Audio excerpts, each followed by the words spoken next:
Buenas noches, soy Juan Guaita Bautista de la Escuela de Derecho de la Universidad Tecnológica del Perú. Hoy, en el curso de Desafíos y Problemas en el Perú actual, voy a hablar sobre la reforma agraria en el Perú.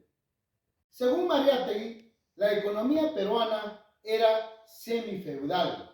Era el gobierno de la oligarquía, grupos pequeños de familias muy poderosos conocidos como hacendados en la costa y gamonales en la sierra, quienes vivían del trabajo del campesinado.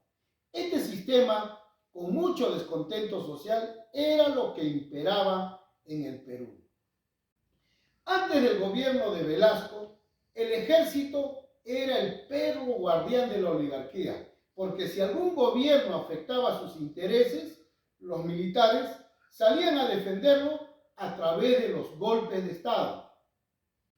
Para esos tiempos, durante el gobierno de Odría, se funda el CAI, Centro de Altos Estudios Militares, una forma de universidad en donde los militares se formaban intelectualmente en el campo político, económico y social. Es decir, los militares egresados del CAI salían con ideas progresistas, reformistas y desarrollistas, y que tendrían que dirigir los intereses del país.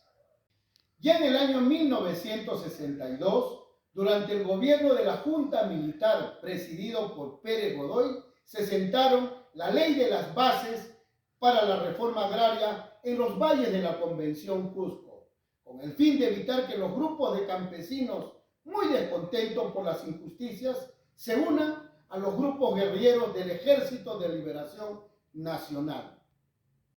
En el año 1964, Belaúnde promulgó la Ley de Reforma Agraria, en donde solo se expropiaban los terrenos baldíos sin chocar con los intereses de los hacendados ni con la de los gamonales.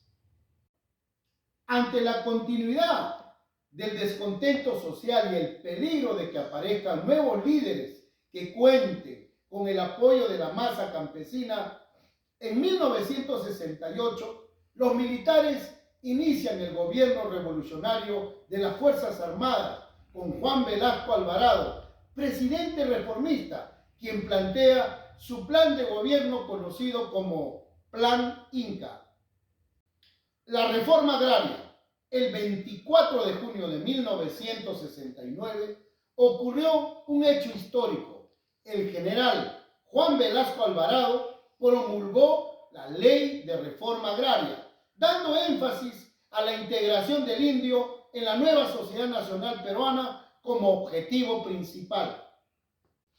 La Ley de Reforma Agraria significó el paso del latifundismo a un sistema de propiedad de la tierra en manos de los campesinos.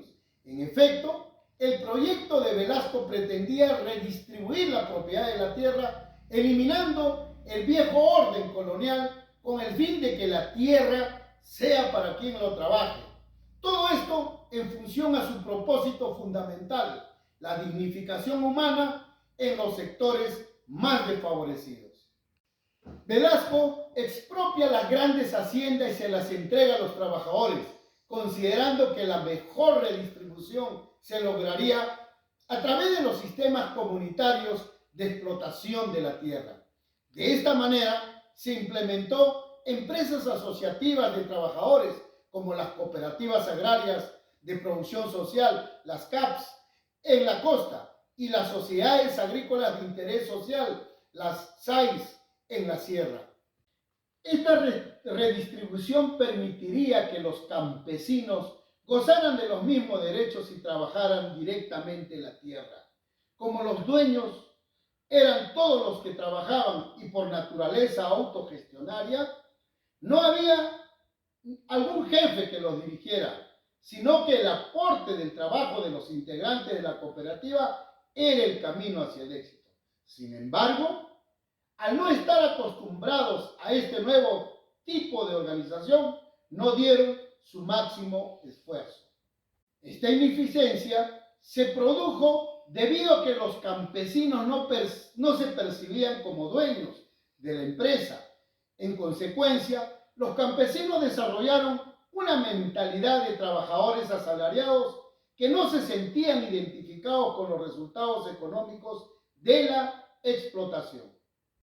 La reforma agraria implementada entre 1969 y 1980 significó la expropiación de 56% de la superficie agrícola. En ese periodo, las haciendas se convirtieron en aproximadamente 1.200 empresas asociativas o cooperativas. Estas empresas fracasaron rápidamente y la gran mayoría terminaron siendo parceladas o abandonadas. En efecto, entre 1970 y 1980, la productividad del agro se redujo en 17% en el Perú. Sin embargo, el impacto no fue solo económico. Un reciente estudio revela que en las zonas con mayores niveles de expropiación se registraron un menor porcentaje de adultos con educación secundaria y un índice de desarrollo humano más bajo hasta 30 años después de la reforma agraria. Finalmente, la reforma agraria resultó socialmente positiva con respecto a la eliminación del sistema semifeudal y que ahora el campesino era dueño de su tierra.